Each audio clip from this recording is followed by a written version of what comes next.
Everybody asking how we doing, say we good. Don't need no one to tell me how to live just like they would. It ain't their business, but they in it, I don't know why. Revolved around my life after I found another. Oke, Bismillahirrahmanirrahim. Assalamualaikum warahmatullahi wabarakatuh. Perkenalkan, nama saya Puji Lestari dengan nomor NPM 2022 145000198 dari kelas X4B. Halo semua, di sini saya akan memaparkan atau menjelaskan sedikit tentang sejarah pendidikan di Indonesia. Simak video selanjutnya ya.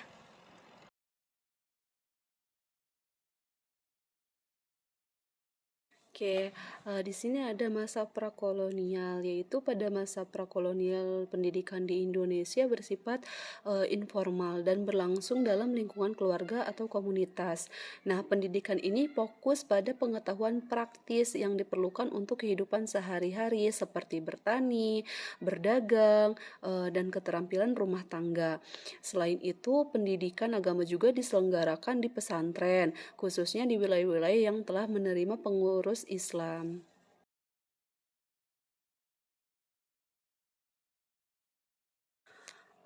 Ada juga masa kolonial. Di masa kolonial itu ada dua ya, masa kolonial Belanda sama masa kolonial Jepang. Nah, masa kolonial Belanda itu sekitar tahun 1600-an sampai 1942. Nah, untuk masa kolonial Jepangnya itu dari 1942 sampai 1945. Jadi ini tuh masih masa-masa penjajahan ya sebenarnya, karena kita kan merdeka di 1945 ya. Nah, kolonial Belanda itu pada awalnya pendidikan formal hanya tersedia untuk anak-anak Belanda dan pribumi saja. Nah, pada akhir abad ke-19 dan awal mula abad ke-20 itu pemerintah kolonial mulai mendirikan sekolah-sekolah untuk pribumi seperti sekolah rakyat dan sekolah dasar. Sekolah dasar itu mungkin kalau di kita itu SD ya. Terus pendidikan menengah dan tinggi lebih terbatas dan biasanya hanya dapat diakses oleh segelintir orang Indonesia. Mungkin kalau dulu itu sekolah tinggi itu hanya dapat diakses oleh orang-orang tertentu aja ya. Nah, misalkan di sini ada kolonial Jepang juga. Nah, pemerintahan Jepang memperkenalkan perubahan dalam sistem pendidikan dengan fokus pada bahasa Jepang dan propaganda perang. Nah, banyak sekolah ditutup atau diubah fungsi selama masa ini. Jadi selama masa Jepang kita berbeda lagi. Selama masa Jepang itu banyak sekolah-sekolah juga yang ditutup oleh pemerintahan Jepang ya, namanya juga kita lagi dijajah ya.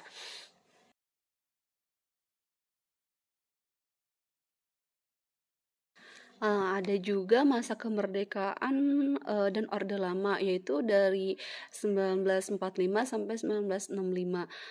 Nah, setelah kemerdekaan Indonesia pada tahun 1945, pemerintah baru berupaya mengembangkan sistem pendidikan nasional yang merata untuk seluruh rakyat.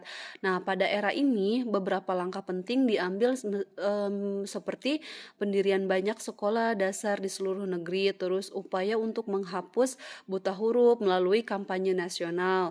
Ada juga pendidikan menengah dan perguruan tinggi mulai diperluas. Jadi pada masa ini itu pemerintahan itu sudah melakukan banyak hal dan langkah untuk pendidikan di Indonesia ini lebih maju ke depannya.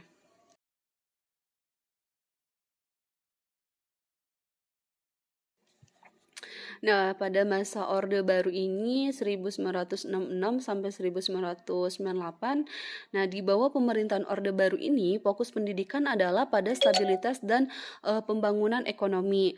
Terus pemerintah menginvestasikan banyak dana dalam pembangunan infrastruktur pendidikan. Terus ada juga diperkenalkannya sistem pendidikan dasar 6 tahun, pendidikan menengah 3 tahun, dan pendidikan menengah atas 3 tahun, yang dulu itu wajib sekolah 9 tahun dari SD itu sampai SMA ya. Pendidikan tinggi mengalami perluasan dengan berdirinya banyak universitas negeri dan swasta.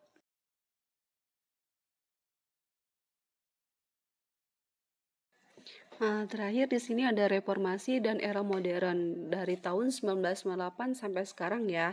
Nah, setelah jatuhnya Orde Baru pada tahun 1998, sistem pendidikan Indonesia itu mengalami berbagai reformasi seperti desentralisasi pendidikan, memberikan lebih banyak kewenangan kepada pemerintah daerah.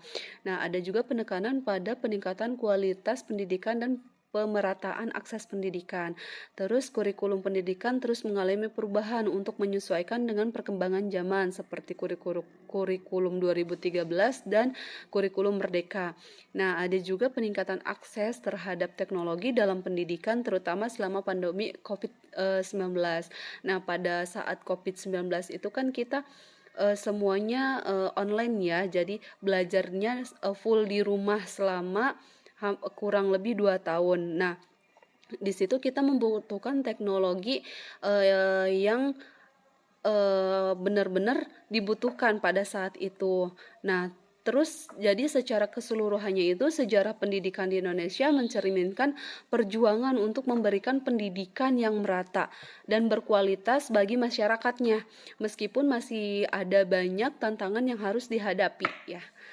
Mungkin cukup sekian dari saya pemaparannya. Mohon maaf bila ada kekurangannya dan masih banyak kurangnya. Terima kasih untuk Bapak dosen Pak Ahmad Haitami. Wassalamualaikum warahmatullahi wabarakatuh. Everybody asking how we doing, say we good. Don't need no one to tell me how to live just